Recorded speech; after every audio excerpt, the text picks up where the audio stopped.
Mbalimao on yakuma très urgent. Bien vendredi 1er juillet 2022. Président Assimi Goïta. En bas de l'effet. Ni bise, ni tisse fana. Peut-être solution wera ou bise kasoro. Mais, en bas on a kobi. Président Assimi, en bas de l'effet. Il a déclaré signé. Il a ministre gengata ka bon mali kono. Sinon ministre bi ka fanga tien. Siga fo itala. Président Assimi ka point fort de sécurité di.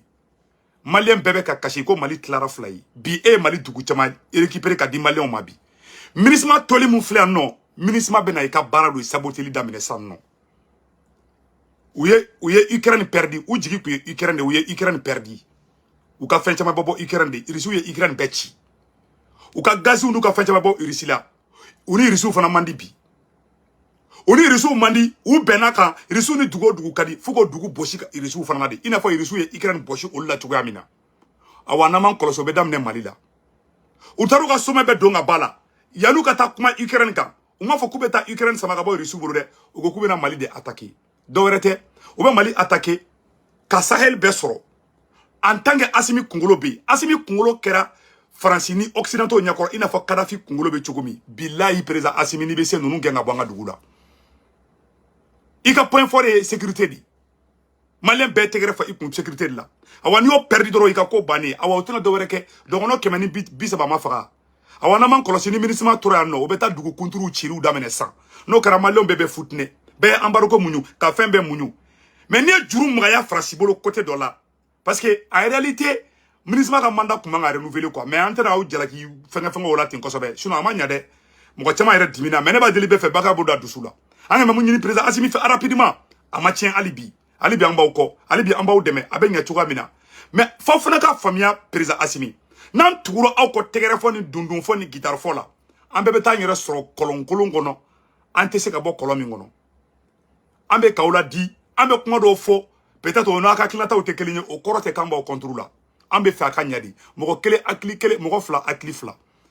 amba fo amason ambe proposition di mais moko mi te fa ka nya o ba taper la gaucherie drondi ina fo chedon burake donc président Assimi ni bese décret signé i ka ministre genga bo Mali kono rapidement ouye Ukraine perdi awa irisu ga gazi utoko sorobli ou bena anga gazu de boli damene sisan non gazi be en fi pétrole be en fi o bade me Sahel là pour que projet kanya ou bolo 600 il faut que Assimi Kungolo de kabui Assimi Kungolo keru nyakoro na fo Kadhafi Kungolo di Assimi Kungolo keru nyakoro na fo Modibo Keita Kungolo di Arafi et comment on appelle là Assimi i Kungolo bu gêné di donc il faut tout faire pour que Assimi de ka dégager kabui voilà le plan qui est en train d'être utilisé contre le Mali parce qu'il y a Afrique qui baigne elle Ye France ambassadeur gen ku lebu ka ko be kuyi ni ne kumbe Assimi placé là ali France ga wulu ateto Mali kono ni a keto babula solame a tout fait ala ko tout fait ou te ala do ta kira do ou te yafa fana ou te yafa ou te segen awa ou ta dabla fana makorometa président wera be na ba tanti o nie kele de damelele ani tubabu che fo finimbo fo nerebo awani kele ala de ba nyuma bola awani ala sona ma nyuma be bola ma fan fana ka conseil de di awma amunu yanga nyamoko yi ka kinga ta nyuma dauma aya nunu ngende président Assimi na mu go banga fanga chien billahi mbeka chien di nyafo onyana o tana le ministre Touraya Mali te sumaya ni ministre Touraya nori me klalo centre me klalo na ma ka shi bonte ke kono u ba ka fen be saboter obulu o tana na dowere ke u ba anyini ka aude la gauche u ba la gauche awa autant de intervention ke Mali ko ina fo ye intervention ke Libye chogomi au plan de be ka tracer pour que plan gagna fo ministre de ka rapport ke ka aula gauche na fora dien bengena ko Mali sura su ye criminel yi u bo de do aga record la ka Assimi toko do CPI la les 5 colonels u bo betoko do CPI la awano gena ka bo fanga la dongo be beta nyongo sura CPI la u beta bedon kasula ina fo ye Charles Taylor ni Laurent Gbagbo blaga ta rom nu ma blaga ta ka shibon teke kono ambe kaula di ambe fa ka nyadi na obe say ministre gende o aga peuple ka boka ministre gen aga peuple ka boka manifestation ke aye eleru jugo bade ke kani contrat renouvelé wallahi billahi ameka ka o ere de ka kokoson parce que aye ou le boudi vous pensez que abe toi ka ket aba ke ebe se ka kodo ken na be passé ou parce que toi jamana contre lebu ou ta dabla de ou ma Modibo Keita toy ou ma Thomas Sankara toy ou ma Kadhafi toy ou ma Kwame Nkrumah toy ou ken desra Paul Kagamela ala kana to ka se efena eken na angeni bi demeni aklinata o keniye mais Mali be état mina bi président Assimi amba fo ambe sigakan ambe oro minako bi Mali mogo be fen kele muna bi oye ka ministre gen ni ministre toraya ni Mali insécurité na bana ka shibon teke kono obe ka umake Kadhafi armée obe Mali armée nya fo chien keme flani muga uya Kadhafi armée chi utena na dowere kede nou ye rapportu ke uba togo de chien ka o mangoya beye ka o mangoya to jamana beye ka ke inafo Mali armée te ka dowere ke ka ta civil faga no kera sisa ou ka base do américain français ou italien ou ka base do fle Niger ou ka base do bena do Burkina ou buga avion wuli 20 minutes ou bata anga avion be détruit ou banga keleke minan griment be détruit ka fo kolu be ka population de protéger ina fo yomun ke Kadhafi la anga armée se ka Kadhafi armée bo ou yo détruit ko dugu be bombardé tchekele no fait to ou ka interne no fa be son ko be ma nous manga armée ou détruit ka shibon teke kono nous avons armé détruit dongodo bébé timi ikoro Assimi beya munu ikoro sécurité ko de be kanya no tiena Assimi o yika bugu jinné wallahi billahi ne ba fo parce que ne be fa kanya di ne ta conseil di ne be se ni bolo to bolo iti bolo to ka to de i ba be de bogoti ga boy ça marche ou ça cache nambe bolo anga bolo nambe budu anga budu nambe fen du ango du on est segu tungara ka contribution nga conseiller ko nyafo président maréchal Assimi Goïta ngana angani ba delifer ambi ko anga do bié mais amba delifer rapidement ikiji yeka to abun ngenga boy Kidali ngoroni kunu français ka service de renseignement ni keleme ka Kidali fabi malien français ka service de renseignement ni keleme ka Kidali fa attaque fait bébé ka Kidala bébé filmé nega ne wola ka fonna ko français ou barkan mogo do ou yu déguisé abema bo Kidal de ou ka mogo do be ou ka service de renseignement mogo do be ou be Kidali munun na alibi o korote dore ni ko do be ka dro ou be ko do ke aya la je dro ou ka lagare nunte ya sema ima sema te sona ka terrorisme kala sisa ima terrorisme be ka taka gamunga mogo de faka ka cheya ou te ka se sema ka mogo ma be ka nga do ko do bo ko fe le général Gamou oni armée Mali oni gatsia mogo de be ka armée de mebika mena ka sécuriser sema ou ka porsu clancher be black attack Kidali bi cela veut tout dire to ou yelem ou nyigen ka chani jena teke fembe yi mu me ka ke Kidali explosion fembe be ke Kidali be filmé muna o be ke on doit se poser cette question ah yere ka la jedron mun kera Kidali explosion mun kera ko ministre ka kan attaquera o tana do were ke o ministre mogo faga ou complicité ka kali ministre mogo do faga o metla ka foko ko be kan ko français se ka ministre sécurisé autant de bena ministre sécurisé ça en tant que ministre be Mali kono abe yamaruya di autant mogo ma ou karto kana Mali kono kana ou ye Mali bla sous titre de la ka Mali bon Mali yere ta la 600 non ni koko be ka Mali kono no lu koko mun kan o de be na Nations Unies na droit de l'homme ko tere no droit de l'homme fo fen na kana so ama wa aw ma son aw du ka contrat renouvelé mais aw ko be to ya ko me ko jago ya ko ba to awtala u tere na to awtala u be na galon tege ame mo le horo nya na ame mo le ka kodo ke to u te mo le awlaw sare nunu nga genga boy krefe nu mayi kasa mayi halu ka wulu nu ka limoko ka be balé nu be taka doro ka front taka yoro front u mayi nganenge mayi ayala jo yamun ke Kidali mba ira bela jelena attaque mun kara Kidali ça a été filmé qui a filmé on doit se poser cette question awni na ngola je ñoko fe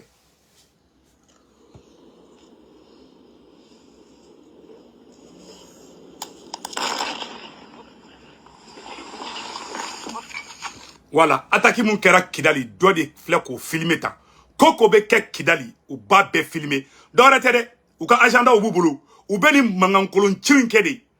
pour que dron on ere kana seka an yere soro nango ngambe taka nga dugu libéré nango ngambe taka Kidali libéré ça iba ba fo kambe ka taka tamashebu de faka nango ngambe taka koko ke samno na terrorisme faka ministre ba fo ko ay kante ka terrorisme faka de ministre de bena rapport ko non tambe nous tenons na dowere ke ou bena terrorisme de protéger nous tenons na dowere ke ou bena nga armée démoralisée ka nga armée ka monter en puissance ka bela jele saboter donc mo ni be transition fait mba ngini be fait be gouvernement seginga kumaka mo be transition fait Mali gouvernement est communiqué mon ko ante son ministre ka folima ko ye mu fo ko nu mato Mali tala ko Mali te soma Mali bede kanga bossan kanga autorité de transition mo ku soutenir ou ka aknata inka en même temps be conseil ken duma nous be se ou ka ministre gain ou ye Ukraine perdu ou bina fo wara dalama de 600 toi ou bina fo wara dalama di mu ne se ku tungara molu ya ka tema ko be kan Francia a tuwa ñogon chaman fara ñogon kan seconde damanama doron u be jera ka kangeli fo ma malien on a jebi an be disperser mais ali munu rebe ka transition demain do be doublouger là do be ka ni classe en syncro soit disant que be transition fait mais en réalité c'est des infiltrés ye mogo ka be transition fait mais classe ou de kada ya bobo avec classique a te do la be français ka barad la aya remarquer dro a do jeune do be non nous pour trouver mogo la gauche dro de là ou te kuma maliko kan ou te kuma nga nya chogo mina solution du mekanga ke donc mogo shikana bi oje konana ame woro mina ko bi ame ni be fana tuguni u ka porte parole Amadou Koufa u ka porte parole be bamako kono u tena do were ke u bena bore ka foko la montée en puissance ko tienta la a do ere dona ka foko mo ko tiente ko Assimi ka sécurité manya a chroniqueur do u ka petit dossier la u be ka commencer ka kuma nu sengorota o korota do were ye ka ministre fanga di ministre ni Francima ka ira diembe la ko Assimi te ka foike Assimi no kera esenga ete ka fembo ola angeni ba fingina sorasi fanga di du ama fika mogo mine ka don kaso la mais sorasi chemini wele ko nga ndabla ko ni mandiye imino fo cheche ngena ba dabla siga fo itola o na ma son ko ke angeni yafo ambe siga kan ama faka muruta mogo kama ama faka mogo don kaso la ango mamunu be kuma kolon fola kanga sorasu démoraliser ayu wole aka kangarda uyi na ma se ko fona ke an fana kenima angeni chie do kulukulo o chietri mais chie ikle iki yere lafia kulun konnana o chiere de angeni an sego kenike abenya tuko manyofo an traiteran to beye ka no ate Assimi fait avec Karsa de fait mais ala nyabe tien la ambe fa obede ka soubi na o bina bi on de bina abeni ala na krache ne bo foka no go na o bina on bina na wula on wula parce que on est en baraduru de segle mi nyokona donc fan fana ka to ka o conseiller ni yoro mu mo fango fo on nyana di o de kundo mais mu nya fo autorité de traçon mo nyana ka daka tuguni u ye libi chin tugo kelentla u ye ni plan kelen de ke ka taga kube taga siri kama ka iraki ci tan tugo la tubabu nun fleni u nyanga nga bonde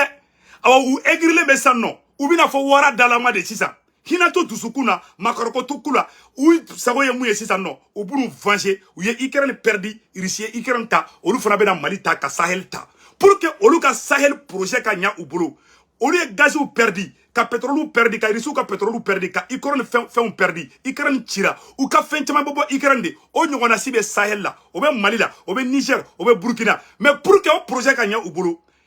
il faut que Assimi de ka olu ka fɛrɛ de kɛ Assimi bɛ bɔ yen cogoya min na n'a Assimi bɔra yen zone kɔgɔlen dɔ bɛ na o bɛ Mali ta ka d'u ma 2 dɔrɔmɛ la u b'u sago kɛ voilà le plan qui est là Assimi o de fɔlen filɛ ɲɛna Sɔrɔsiw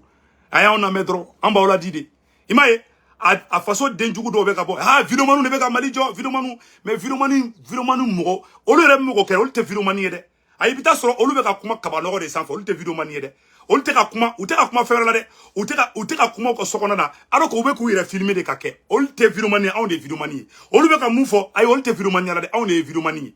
bon ni e nana cɛ ni be do hali fatɔ kunkolo la donc Sɔrɔsiw a kɔlɔsi dɛ propagandistes be u ba saboteurs be de u b'a la fasabagaw kɛ ina fɔ anw ye galontigɛlaw ye anw bɛ ka fɔ armée monte en puissance dans une guerre bɛɛ b'i ka armée défend irisiw ka satande la bɔ koyi o kɛra dɔrɔn bɛɛ y'i makun chouɛ